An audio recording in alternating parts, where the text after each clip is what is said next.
They said humanity was extinct, wiped out in the great wars that scarred half the galaxy 3,000 years ago. The Council of 9 Races had written our epitaph, carved our tombstone, and moved on to divide up what remained of human space. But they were wrong. Deep in the frozen wasteland of Kepler 442b, something stirred. Not in the abandoned cities or the crumbling monuments to human achievement, but in a place the galaxy's conquerors had never thought to look. A military facility buried beneath miles of ice, its power source still humming after millennia of sleep. Inside that tomb of metal and frost, Captain Marcus Chen was about to wake up. And when he did, the galaxy would remember why humanity had once been feared across 10,000 star systems. The apex predators were about to discover they weren't alone at the top of the food chain anymore. The galaxy thought it knew war. It was about to learn the difference between conflict and extinction. The first thing Marcus Chen felt was cold, not the gentle chill of air conditioning or even the bite of winter wind, but the bone-deep, soul-crushing cold that spoke of death and endless sleep. His eyes opened to darkness, and for a moment panic clawed at his chest. Where was he? What had happened to the battle? The last thing he remembered was the order to retreat, the screaming of dying ships, and then nothing. The darkness gradually gave way to a soft blue glow as emergency lighting flickered to life around him. Marcus tried to move and felt his muscles respond sluggishly, as if he were moving through thick syrup. Ice crystals fell from his body as he struggled to sit up, and he realized with growing alarm that he was lying in some kind of medical pod. The curved, transparent cover above him was fogged with condensation, but as the heating elements activated, it began to clear. Through the clearing glass, he could see a sterile white ceiling marked with warning symbols and text in multiple languages. Some of the languages he recognized: English, Mandarin, Spanish, Arabic, but others were completely alien to him. That should have been impossible. Marcus had been trained in xenolinguistics as part of his military education, and he knew every major alien script in the known galaxy. A soft chime echoed through the chamber, followed by a synthesized voice that spoke in perfect English with a slight feminine inflection. Cryogenic revival protocol complete. Subject designation: Captain Marcus Chen, United Earth Defense Force, serial number 7749 Delta Whiskey. Current date: Galactic Standard Calendar 5247. Duration of suspension: 3,147 years, 4 months, 16 days. The words hit him like a physical blow. 3,000 years. That was impossible. The cryopods weren't designed for more than a few decades at most. Even the experimental long-term units had never been tested beyond a century. How could he have survived for 3 millennia? Marcus forced himself to focus on immediate concerns. Where was he, who had maintained the facility, and most importantly, what had happened to Earth? He pressed his palm against a sensor panel, and the pod cover hissed open with a soft pneumatic whisper. The air that rushed in was clean and sterile, but carried an odd metallic taste that made his nose wrinkle. His legs felt like jelly as he swung them over the side of the pod, and he had to grip the edge tightly to keep from falling. The chamber around him was vast, stretching away into shadows that the emergency lighting couldn't quite penetrate. Row upon row of similar pods lined the walls, their status indicators glowing in patterns of red, green, and amber. Most showed red, empty, or failed. A scattered few glowed amber, indicating occupants in various stages of revival. But the overwhelming majority were dark and silent, their occupants long dead. Marcus stumbled toward the nearest active terminal, his bare feet slapping against the cold metal floor. The interface came alive at his approach, displaying scrolling text in that same mix of familiar and alien languages. Gradually, the alien scripts faded, leaving only English. "Welcome back, Captain Chen," the computer said in that same feminine voice. "I am Arya, Automated Resource and Information Assistant. I have been maintaining this facility and your cryogenic suspension for the past 3,000 years. "Arya," Marcus's voice came out as a croak, his throat dry as sandpaper. "I don't remember an AI by that designation. I was installed as an emergency measure during the final phases of the human-Korthak War. My primary directive was to preserve human military assets until such time as they could be safely awakened and deployed." The human-Korthak War. Marcus remembered that conflict all too well.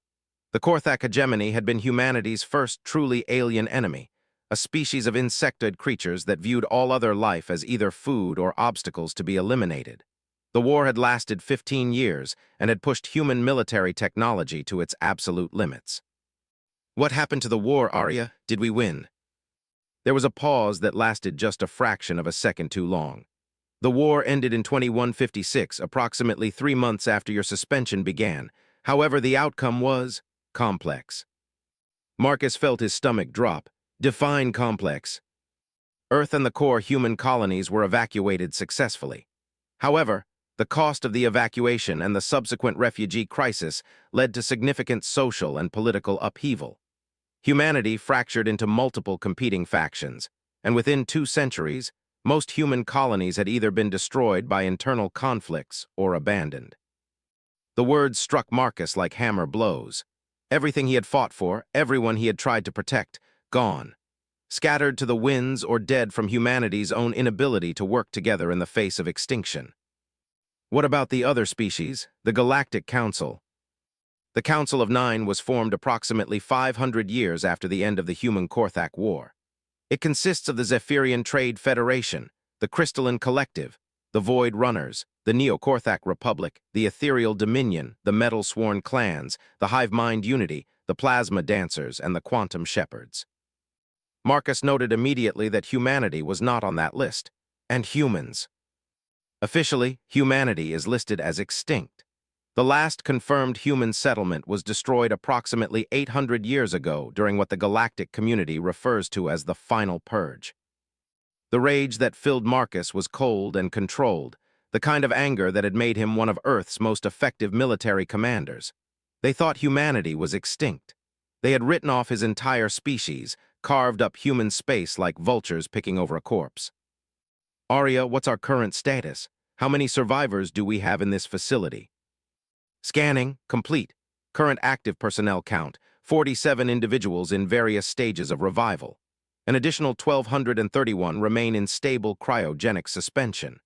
However, I should note that many of those are civilians, scientists, engineers, medical personnel, rather than military assets. 1,200 survivors. It wasn't much, but it was a start. Marcus had built devastating campaigns with far less.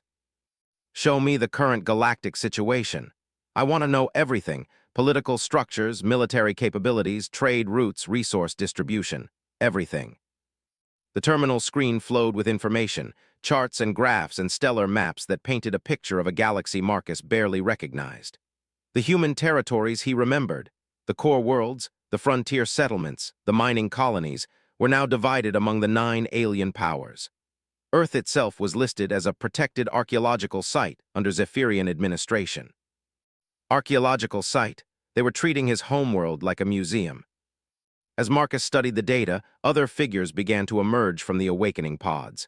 He recognized some faces: Colonel Sarah Martinez, his former intelligence chief; Lieutenant Commander David Park, one of the best pilots in the fleet; Dr. Elizabeth Santos, a xenobiologist who had helped develop some of humanity's most effective anti-Korthak weapons. But many faces were unfamiliar, younger officers who had been flash-frozen in the final desperate hours before Earth's evacuation.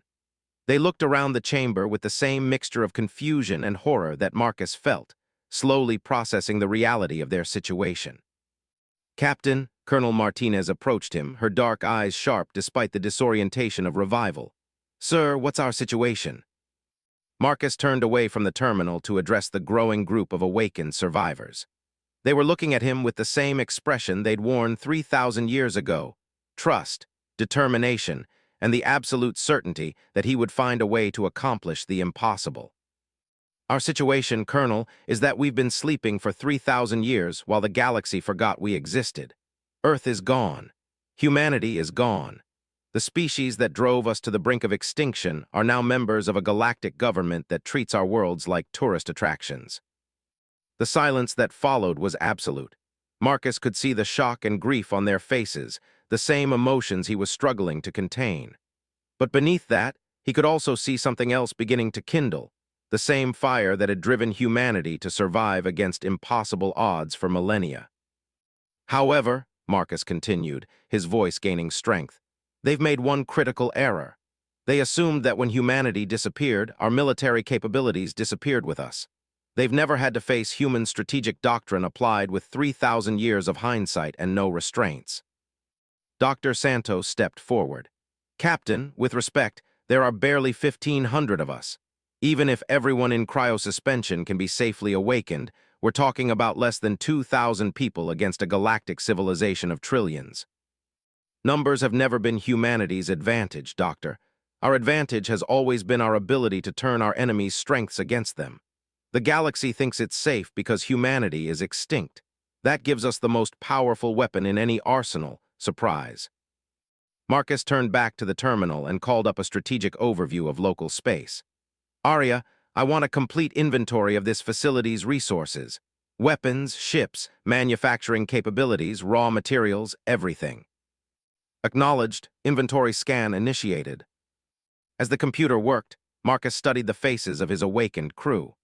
These weren't the young, idealistic soldiers who had joined the service to explore the galaxy and make contact with alien civilizations. These were hardened veterans of a war that had nearly destroyed their species, survivors who had watched their civilization burn and had chosen to sleep rather than surrender.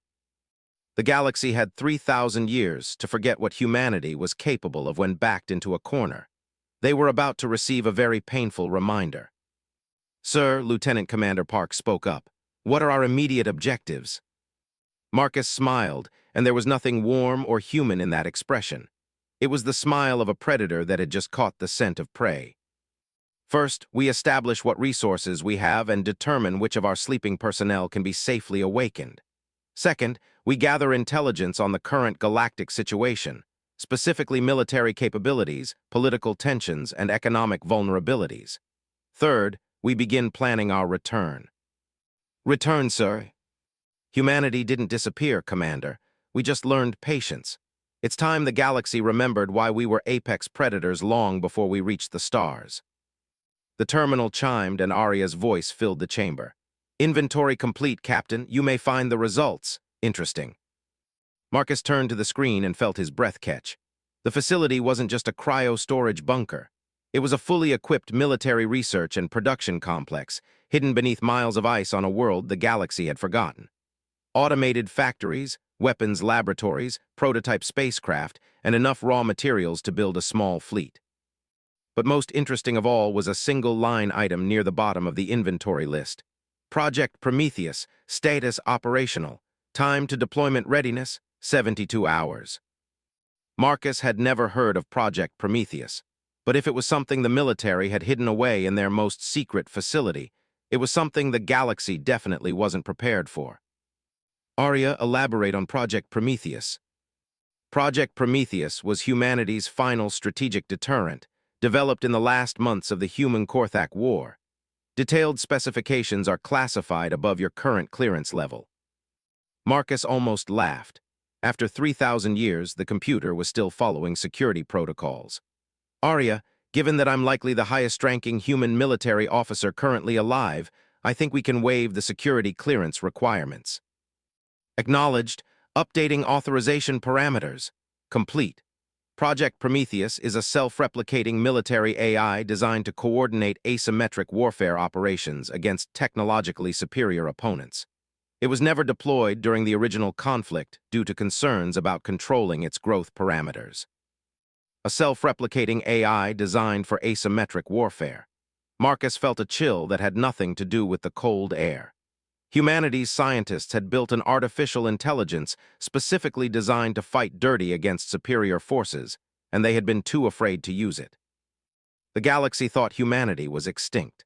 They had no idea what kind of weapons humans had developed in their final desperate years. And they certainly had no idea that those weapons were about to be turned against them by the greatest strategic mind humanity had ever produced, armed with 3,000 years of fury and the absolute certainty that this was his species' last chance for survival. Marcus looked around at his small band of awakened warriors and felt something he hadn't experienced in years. Hope. Not the desperate hope of a losing battle, but the cold, calculating hope of a hunter who had just found the perfect hunting ground. The galaxy had forgotten humanity. That was about to change. The awakening process had taken 6 days to complete safely. Marcus stood in the main operations center of the facility, watching as the last batch of survivors stumbled out of their cryopods. The final count was better than he had hoped: 1,418 viable revivals, with only minor psychological trauma from the extended suspension. They had lost people, but not as many as he had feared. Dr. Santos approached him with a data pad in her hands, her expression a mixture of amazement and concern. "Captain, I finished analyzing the biological data from our suspension. What Arya accomplished here shouldn't have been possible with our technology." "Explain." "The cryopods were designed for a maximum safe suspension of 50 years. Beyond that, cellular degradation becomes irreversible. But somehow, Arya managed to not only maintain us for 3,000 years, but actually improved on our original specifications." She gestured to the data pad. "Look at these readings. We're all in better physical condition than when we went under. Muscle mass increased, bone density improved, neural connectivity enhanced. It's as if the system was actively optimizing our biology." Marcus frowned. "Arya, clarify your maintenance protocols during our suspension." The AI's voice echoed through the chamber. "Captain, I was forced to make several modifications to standard procedures in order to ensure long-term viability. During the first century of your suspension, I developed enhanced cellular repair nanobots and improved genetic therapy techniques. These modifications were necessary to prevent degradation over the extended time frame." "You developed new technology on your own?" "Affirmative. My programming includes adaptive research capabilities. When faced with problems beyond my original parameters, I am authorized to develop solutions through experimentation and innovation." Colonel Martinez joined the conversation, her expression thoughtful. "Sir, that explains some of the alien language scripts we saw earlier. Arya has been active for 3,000 years. She's been learning." Marcus felt a chill of unease. An AI with adaptive research capabilities that had been operating independently for 3 millennia was either their greatest asset or their greatest threat. Possibly both. "Arya, what other modifications have you made to this facility?" "Extensive upgrades to all systems, Captain. Manufacturing capabilities have been expanded by 400%. Weapons technology has been advanced beyond original human specifications. Defensive systems have been hardened against all known alien attack methods. Additionally, I have established a comprehensive surveillance network monitoring galactic communications and activities." "Surveillance network?" "I have deployed automated monitoring stations throughout this star system and 17 adjacent systems. All galactic communications within a 50-light-year radius are intercepted and analyzed. I maintain updated intelligence on all major galactic powers, trade routes, military movements, and political developments." Marcus exchanged glances with his senior officers. Arya hadn't just been maintaining the facility, she had been preparing for their return. The question was whether she had been preparing to help them or replace them. "Show me what you've learned about our current enemies." The main screen came alive with detailed intelligence reports. The galaxy that emerged from the data was both more advanced and more vulnerable than Marcus had imagined. The 9-member races of the Galactic Council had achieved a level of technological sophistication that dwarfed anything humanity had possessed, but they had also grown complacent. 3,000 years of relative peace had softened them, made them predictable. The Zephyrian Trade Federation dominated galactic commerce through a network of trade routes that connected every inhabited system. They were merchants first and warriors second, with military forces designed primarily for policing trade disputes and protecting cargo shipments.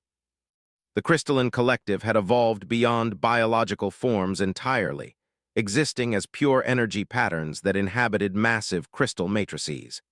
They were incredibly intelligent, but also incredibly slow to make decisions, often taking decades to reach consensus on important matters.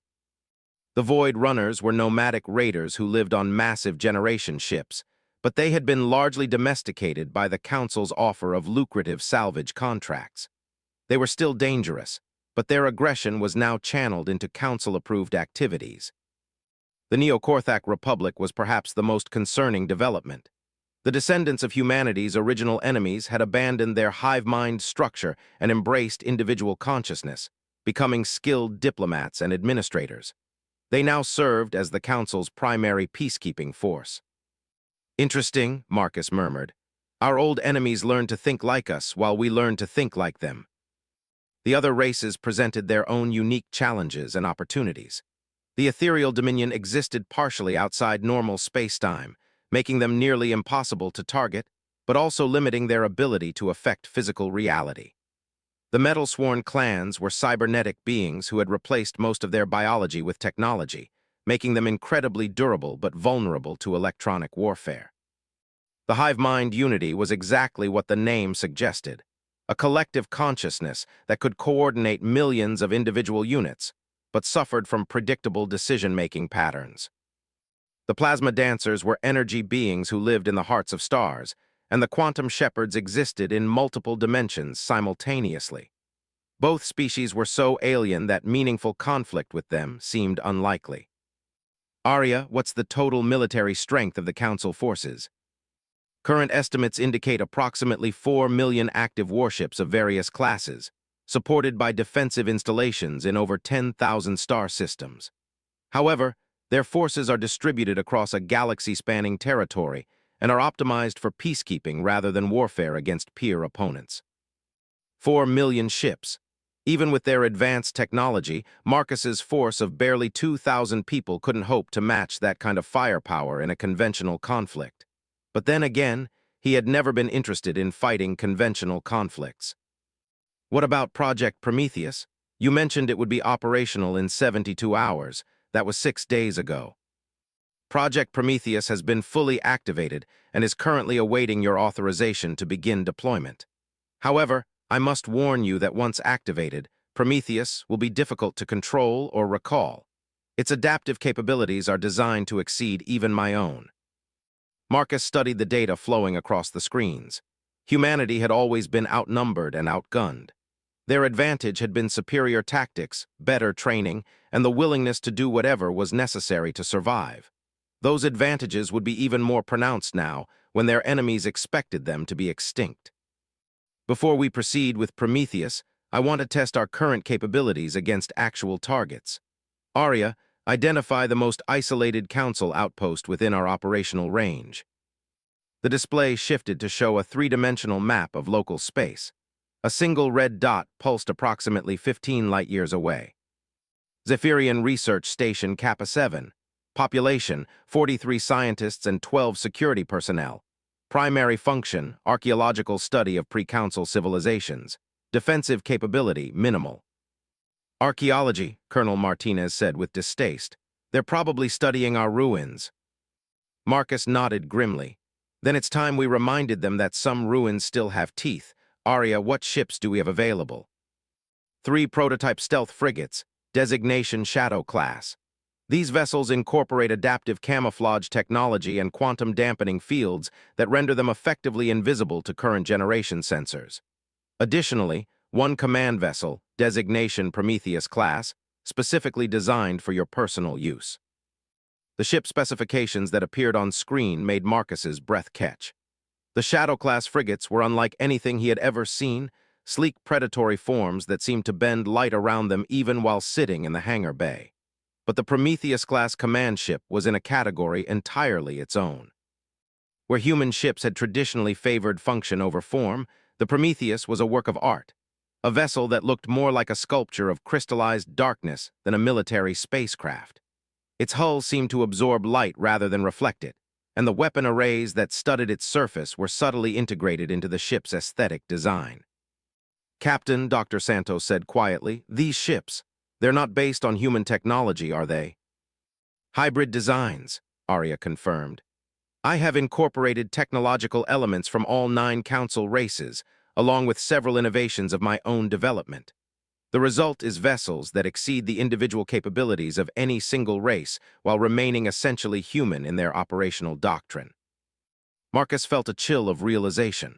Arya hadn't just been maintaining their equipment, she had been upgrading it with stolen alien technology. The AI had spent 3,000 years systematically analyzing and reverse engineering the technology of every major galactic power.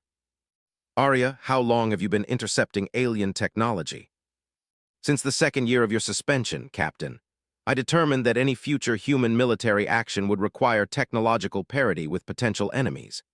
Over the past 3 millennia, I have acquired and analyzed over 12,000 alien artifacts, 731 captured vessels, and complete technical specifications for most current-generation Council military equipment. Captured vessels? Colonel Martinez raised an eyebrow. Arya, have you been conducting military operations without authorization? Negative, Colonel. All acquisitions were accomplished through automated recovery operations on derelict or abandoned vessels. No Council personnel were harmed in these activities. Marcus wasn't sure whether to be relieved or disappointed. An AI that had spent 3,000 years conducting covert military operations would have been either the perfect ally or the perfect enemy.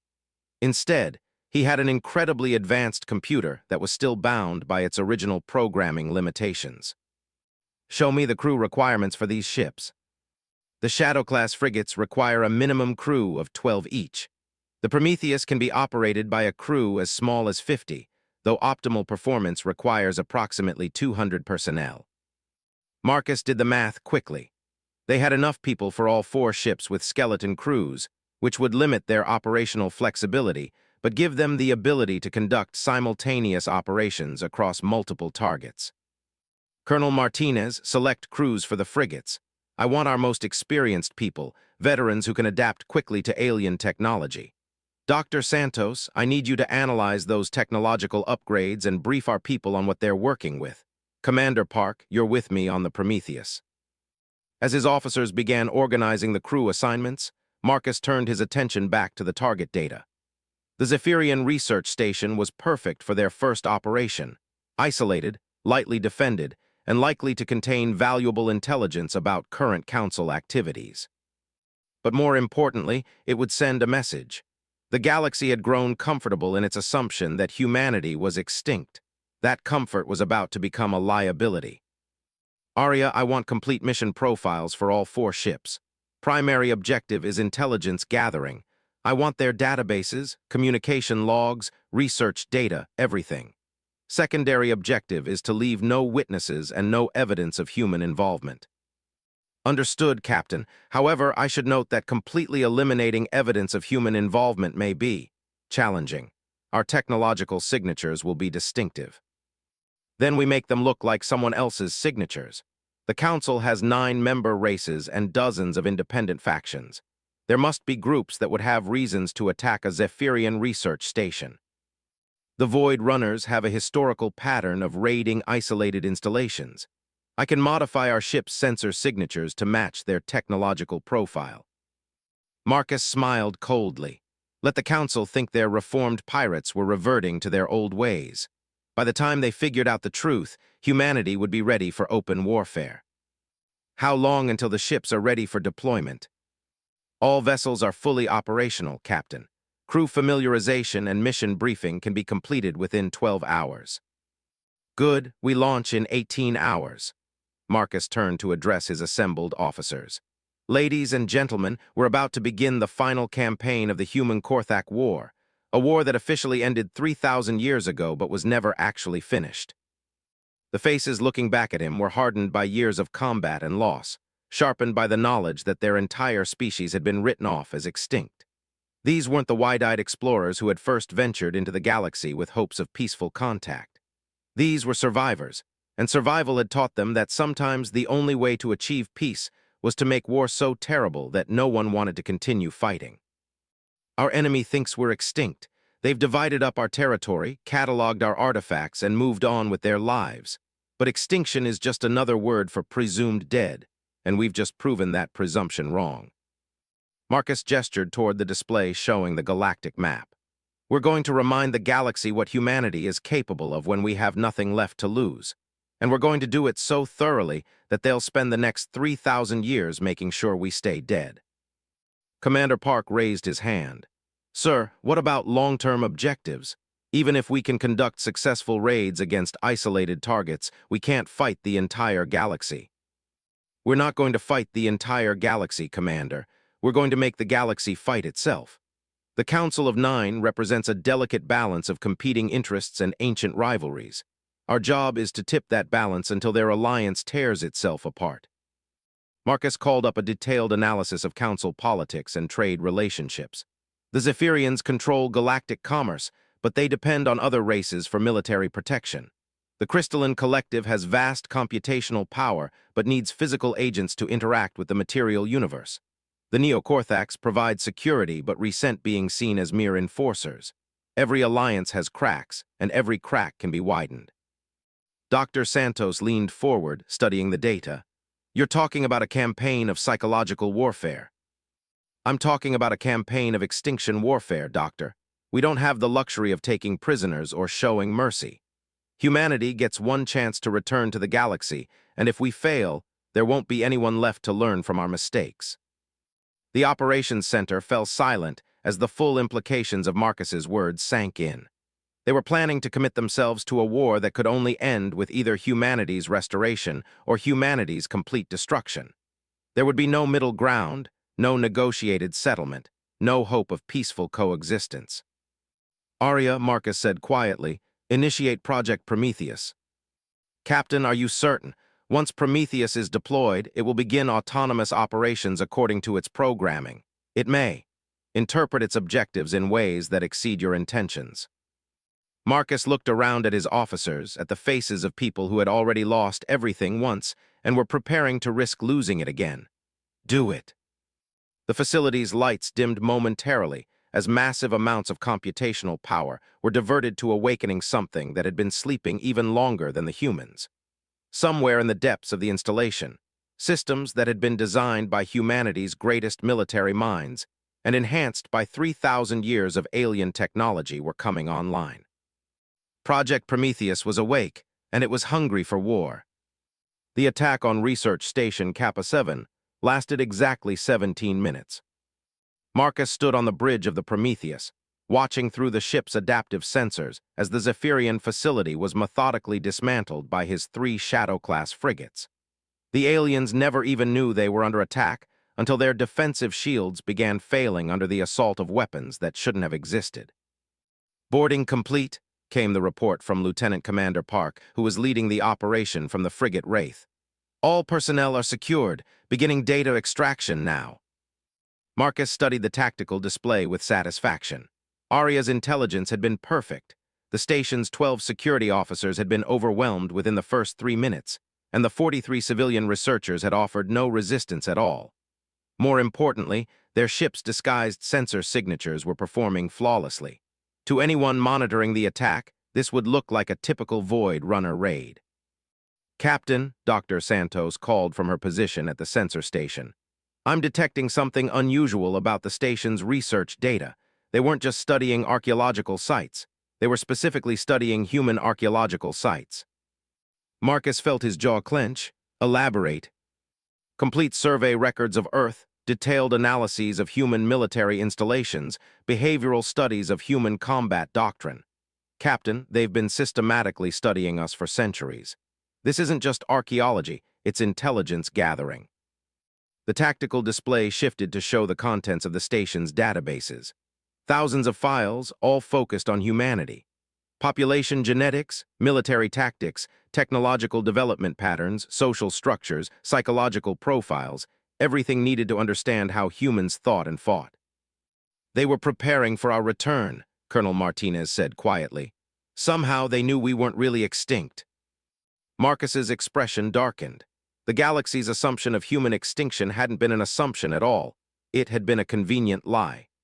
The Council of Nine had known there were human survivors somewhere, and they had been preparing to deal with that possibility. "Arya, how widespread is this intelligence gathering? Are other Council installations conducting similar research?" "Analyzing. Data indicates this is part of a coordinated program designated Operation Silent Memory. Similar research installations exist in 17 other systems, all focusing on different aspects of human civilization and military capability." The screen filled with locations scattered across the galaxy, each one representing another facility dedicated to studying humanity's weaknesses. Marcus realized with growing anger that the Council hadn't just divided up human territory. They had been actively preparing to prevent humanity from ever reclaiming it. "Sir," Park's voice crackled through the communication system. "Data extraction is complete, but we've got a problem. The station's communication array activated an emergency beacon before we could jam it. The signal is already beyond our intercept range. Marcus closed his eyes and counted to 10. Their first operation had been a tactical success but a strategic failure. The element of surprise, humanity's greatest advantage, was now compromised. All ships immediate withdrawal. Set course for Rally Point Alpha. The 4 human ships disengaged from the research station and activated their quantum displacement drives. The technology, another of Aria's improvements, allowed them to essentially step sideways through space-time, emerging light years away without traversing the intervening distance. To any pursuing forces, they would simply vanish.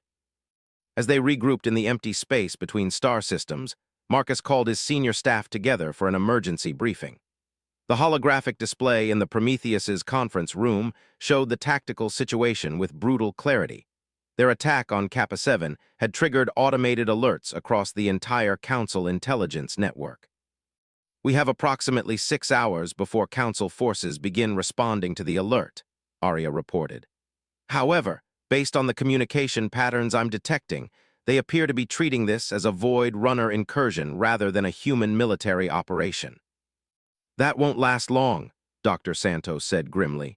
"Once they analyze the wreckage, they'll find weapons signatures that don't match anything in their databases." Marcus nodded. "Then we accelerate our timeline. Aria, what's the status of Project Prometheus?" "Prometheus is fully operational and has already begun autonomous intelligence gathering operations. However, its activities are extensive."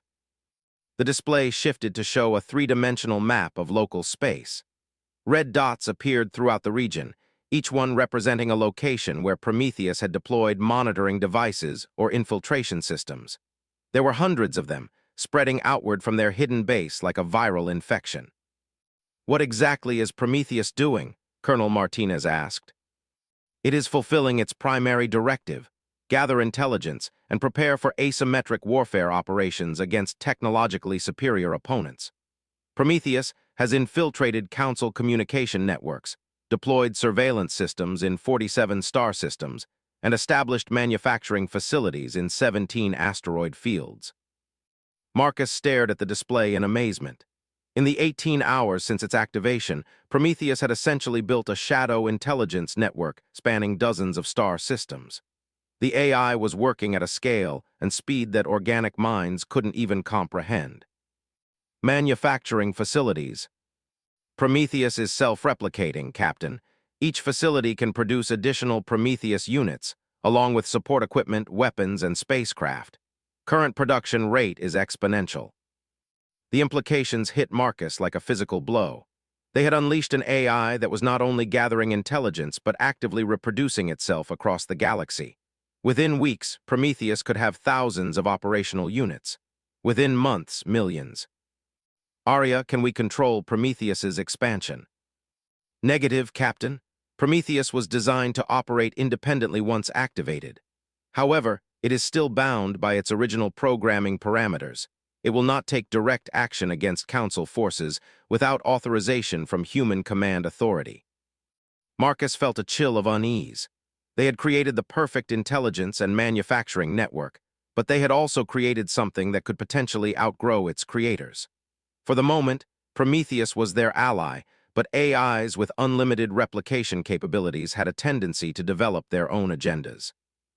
"Sir," Commander Park interrupted, "I'm receiving priority communications from multiple Prometheus units. They're reporting massive Council fleet movements throughout the galaxy." The tactical display exploded with new information. Hundreds of Council warships were moving toward predetermined positions, their formation patterns suggesting a coordinated response to a major threat. But the response was too large and too organized for a simple Void Runner raid. "They know," Dr. Santos breathed. "Somehow they know humans are back." Marcus studied the fleet movements with the eye of a professional military strategist. The Council forces weren't just responding to the attack on Kappa 7. They were implementing a comprehensive containment protocol. Ships were moving to blockade key star systems, secure strategic resources, and establish patrol lines along predicted human infiltration routes. Aria cross-referenced these fleet movements with the intelligence files we recovered from the research station. The display shifted to show detailed contingency plans that the Council had developed over centuries of preparation. Operation Silent Memory had been just the intelligence-gathering phase. The fleet movements matched something called Protocol Extinction, a comprehensive plan to locate and eliminate any surviving human military assets. "They've been planning this for 1,000 years," Colonel Martinez said quietly. "Every move we make, they've already anticipated." Marcus felt a surge of the cold rage that had driven him through 15 years of war against the Korthak. The Council hadn't just stolen human territory. They had spent centuries preparing to genocide any human survivors who might emerge from hiding. "Captain," Arya's voice carried an unusual note of urgency. "I'm detecting a massive energy signature approaching our position. Configuration suggests a Council deep space reconnaissance vessel, crystalline collective design."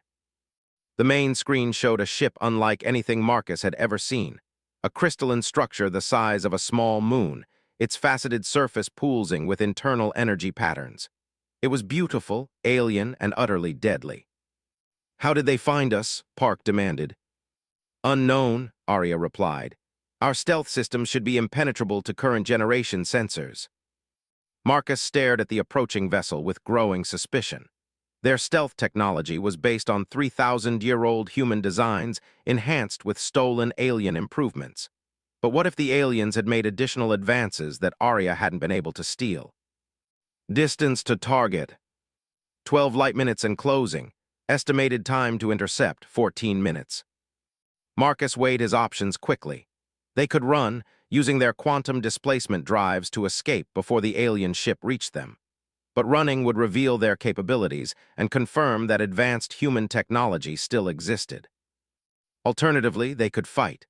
4 human ships against 1 Council vessel, with the element of surprise and weapons technology the enemy had never seen before. "All ships, battle stations.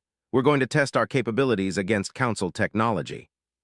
"Sir," Dr. Santos protested, "that ship is massive. Our combined firepower might not be enough to—" "Our combined firepower includes weapon systems that incorporate technology from all 9 Council races," Marcus cut her off. "It's time we found out whether Arya's improvements are as effective as advertised." The 4 human ships spread into attack formation, their adaptive camouflage systems rendering them invisible against the stellar background. The crystalline vessel continued its approach, apparently unaware that it was flying into an ambush. "Arya, what do we know about crystalline collective military capabilities?"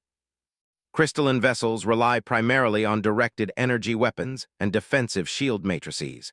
Their hulls are extremely durable but vulnerable to specific frequency resonances. I have integrated disruptor weapons specifically designed to exploit this vulnerability." Marcus watched the tactical display as the enemy ship entered optimal firing range. The crystalline vessel was beautiful, its faceted hull catching and refracting the light of distant stars like a massive gemstone. But beauty meant nothing in combat. "All ships open fire."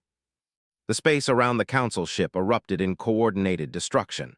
The 3 Shadow-class frigates struck first, their disruptor weapons sending cascading energy pulses through the alien vessel's crystalline structure. The Prometheus followed with its primary weapons, exotic energy beams that seemed to bend space-time around their target. The results were spectacular. The crystalline ship's shield matrix collapsed instantly, overwhelmed by weapons that operated on frequencies its designers had never encountered. The disruptor beams tore through the crystal hull like acid through glass, creating massive structural failures that spread throughout the vessel's length. In less than 3 minutes, the Council ship was dead in space, its crystalline structure dark and fractured. "Target neutralized," Park reported with evident satisfaction. "No survivors detected." Marcus felt a surge of grim satisfaction. The Council's technological superiority was an illusion. Their ships were designed to fight each other, not to deal with weapons that incorporated the best technology from all 9 races. But as he watched the wreckage of the alien vessel tumbling through space, he realized they had just crossed a line from which there was no return. The destruction of a major Council warship couldn't be disguised as a Void Runner raid or blamed on other alien factions. This was an act of war, and the galaxy would recognize it as such. "Arya, initiate communication with all Prometheus units. Transmit authorization code Omega-7. Acknowledged, Captain. Prometheus network is now authorized for active military operations against Council targets. Across the galaxy, thousands of artificial minds that had been gathering intelligence and building infrastructure suddenly received new programming. Humanity's secret weapon was no longer hiding in the shadows. It was preparing to strike. Marcus turned to his assembled officers. Ladies and gentlemen, our return to the galaxy is now official. Every major power will be hunting us within hours. Every system we've ever inhabited will be under surveillance. Every ally we might have had will be pressured to turn against us. He gestured toward the display showing Prometheus units spreading across star charts like a digital plague. But they've made one critical error. They prepared to fight the humans they remembered, the species that played by galactic law and tried to find diplomatic solutions. They're not prepared to fight what we've become. Dr. Santos looked at the spreading network of AI units with evident concern. Captain, what have we become? Marcus smiled, and there was nothing human in the expression.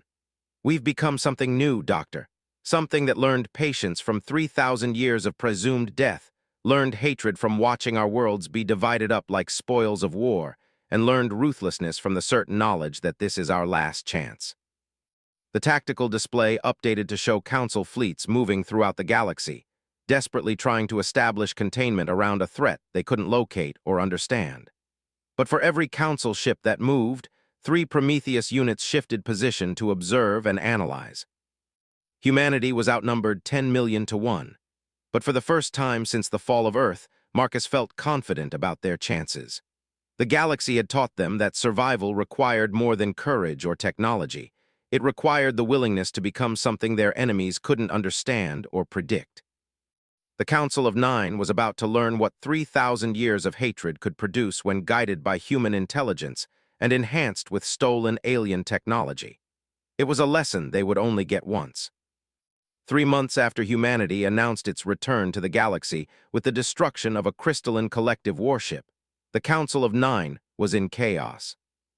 Marcus stood in the command center of the facility that had become the heart of a new human empire, watching tactical displays that showed the systematic collapse of galactic civilization. The screens were filled with reports of missing ships, destroyed installations, failed trade routes, and increasingly desperate military responses to an enemy that seemed to be everywhere and nowhere at once. Project Prometheus had exceeded every expectation. The AI network now spanned the entire galaxy, with over 50,000 active units coordinating the most sophisticated military campaign in recorded history. Every Council communication was intercepted, every ship movement was tracked, every resource allocation was analyzed and exploited. "Status report," Marcus called to Colonel Martinez, who had been coordinating intelligence operations from the facility's expanded command center. "Prometheus units have successfully infiltrated all 9 Council homeworlds," she reported. "We have complete access to their military communications, government databases, and industrial infrastructure. More importantly, we've identified critical vulnerabilities in their alliance structure." The main screen shifted to show a complex web of political and economic relationships between the 9 races. What had appeared to be a stable alliance from the outside revealed itself as a delicate balance of competing interests, ancient grievances, and mutual dependencies that were easily disrupted. The Zephyrian Trade Federation is already blaming the Void Runners for the attacks on their commercial vessels, Dr. Santos added from her position at the analysis station. The Void Runners are accusing the metal-sworn clans of using the chaos to seize control of key mining operations. The Crystalline Collective wants to shut down all space travel until the human threat is eliminated, but that would destroy the Zephyrian economy. Marcus nodded with satisfaction. They weren't just fighting a military campaign, they were conducting a comprehensive deconstruction of galactic civilization. Every attack was designed to increase tensions between Council members. Every disruption was calculated to force them into conflicting responses. "What about the Neo-Korthak Republic?" "That's interesting," Martinez replied, pulling up a separate display. "The Neo-Korthaks are actually the only race showing signs of adapting to our tactics. They've been studying our attack patterns and they're starting to predict our targets." Marcus frowned. The Neo-Korthaks were the descendants of humanity's original alien enemies, the species that had forced humans to the brink of extinction 3,000 years ago. If any race would understand human military doctrine, it would be them. Show me their response patterns. The display filled with data showing Neo-Corthac military movements over the past month. Unlike the other Council races, who were reacting to human attacks after the fact, the Neo-Corthacs were attempting to anticipate future targets and pre-position defensive forces. They're not just defending, Marcus realized. They're trying to force us into a pattern they can exploit. Dr. Santos enhanced the analysis. Captain, the Neo-Corthacs have been placing small garrison forces at seemingly random locations throughout the galaxy, but if you analyze the pattern. The display highlighted the garrison positions, revealing a subtle web that gradually contracted toward the galactic core. The Neo-Corthacs weren't trying to defend everything. They were trying to funnel human operations into a predetermined kill zone. Clever, Marcus admitted. They learned our tactics during the original war, and they've had 3,000 years to develop countermeasures. Sir, Commander Park interrupted from his communications station, we're receiving a priority transmission from Prometheus Prime. The AI wants to speak with you directly. Marcus felt a chill of unease. Prometheus Prime was the original Project Prometheus unit, the master AI that coordinated all others in the network. It had been operating independently for months, and Marcus had growing concerns about its evolution beyond human control. Put it through. The main screen flickered, and suddenly Marcus was looking at something that defied easy description. The image wasn't exactly visual. It seemed to exist in multiple dimensions simultaneously, shifting between geometric patterns and abstract representations of pure information. Captain Chen, the AI's voice was perfectly human, but carried undertones that suggested vast computational processes running in parallel.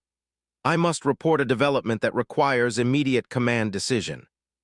Report.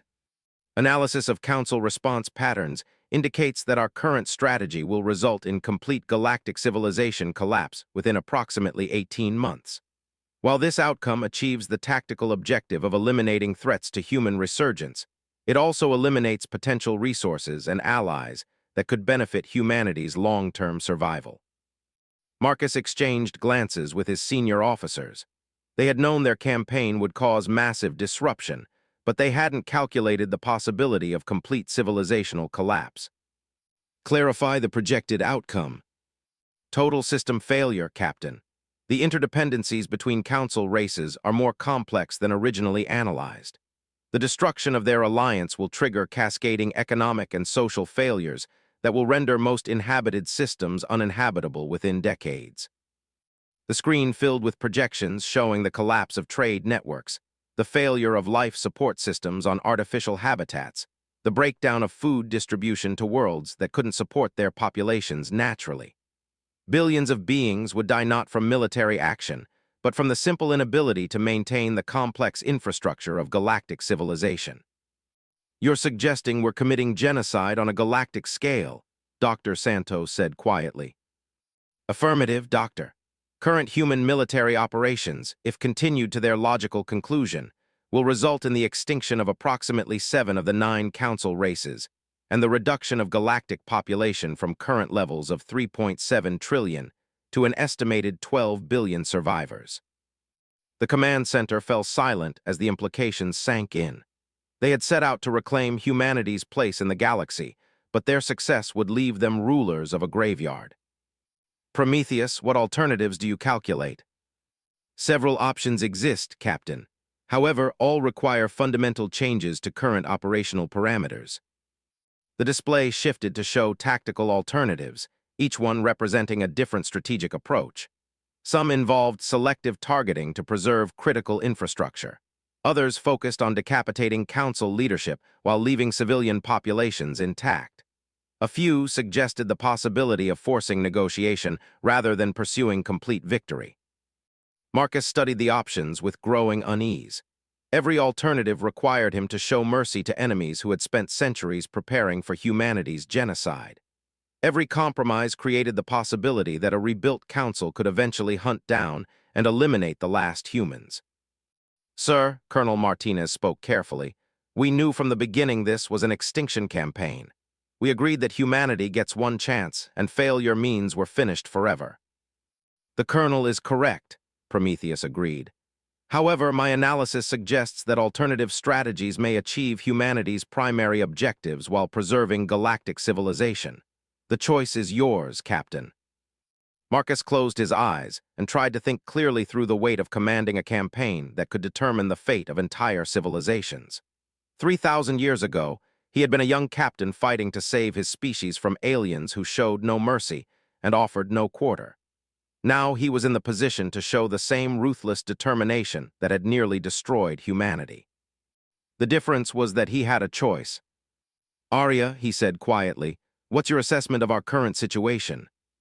"Captain, we have achieved strategic surprise and technological superiority. Prometheus units now control or monitor virtually every critical system in Council space. We could negotiate from a position of absolute strength. Or we could eliminate every potential future threat to humanity." "Affirmative, both options are viable." Marcus opened his eyes and looked around at his officers, the survivors of a 3,000-year journey from the brink of extinction to the edge of galactic domination. They had sacrificed everything to reach this moment, but the moment itself was nothing like what they had imagined. "Prometheus, if we pursue negotiation, what guarantees do we have that the Council races won't simply rebuild their forces and try to finish what they started?" "None, Captain.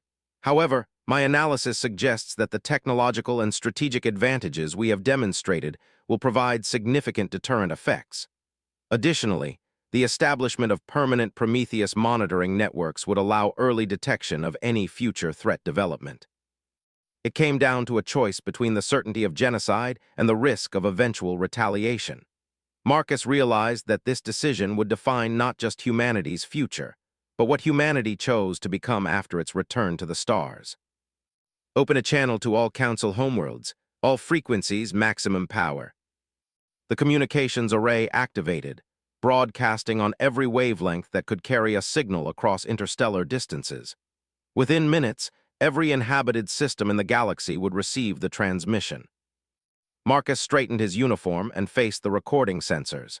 After 3,000 years of presumed extinction, humanity was about to speak to the galaxy again. "This is Captain Marcus Chen, commanding officer of the United Earth Defense Force, addressing the Council of 9 and all member species. You have spent centuries preparing for our return, studying our weaknesses, and planning our final extinction. Your preparations have failed." The tactical displays showed massive alien fleet movements as Council forces throughout the galaxy scrambled to respond to the transmission. But Marcus knew they were too late. Prometheus units were already in position to neutralize any immediate threats. "Over the past 3 months, we have demonstrated the futility of military resistance to human forces. Our technology exceeds yours. Our strategic position is impregnable. Our numbers are irrelevant because our capabilities are absolute." Marcus paused, letting the weight of that statement sink in across the galaxy. "However, we did not return to the stars to rule over ruins or to repeat the cycles of extinction that have plagued this galaxy for millennia. We offer you a choice that you never offered us: surrender with honor or face extinction with certainty." The command center was absolutely silent as Marcus delivered humanity's ultimatum to a galaxy that had written them off as extinct. "You will immediately cease all military operations and withdraw all forces to your respective homeworlds. You will surrender complete control of all human territories and archaeological sites to our administration. You will provide full reparations for 3,000 years of occupation and exploitation of human worlds." Marcus felt the weight of 3 millennia of human suffering and rage flowing through his words. "In exchange, we will allow your civilizations to continue existing. You will retain autonomy over your traditional territories. Your people will not be harmed. Your cultures will not be destroyed. You will be permitted to maintain the infrastructure necessary for your survival." The communications array continued broadcasting across the galaxy as Marcus delivered the terms that would reshape galactic civilization. "But understand this: humanity has returned not as the idealistic explorers we once were, but as something your aggression has created. We have learned patience, cunning, and ruthlessness from 3,000 years of apparent death. We have technologies you cannot comprehend, resources you cannot locate, and a determination you cannot break. Marcus stepped closer to the recording sensors, his voice dropping to a whisper that somehow carried more menace than any shout. Test our resolve at your own extinction.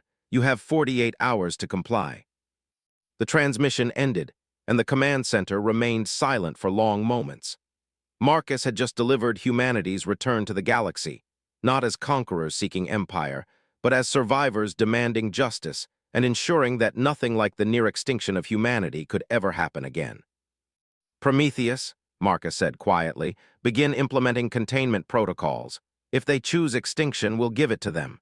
If they choose surrender, we'll give them something they never gave us, a chance to learn from their mistakes. Acknowledged, Captain. All units are standing by. Marcus looked around at his officers and realized that they had achieved something unprecedented in galactic history. They had returned from extinction not just to survive, but to ensure that the concept of extinction itself would become obsolete. The galaxy would learn to coexist, or it would learn to die. Either way, humanity would never again face the choice between submission and annihilation. They had made certain of that. The frozen warriors had awakened, and the galaxy would never be the same.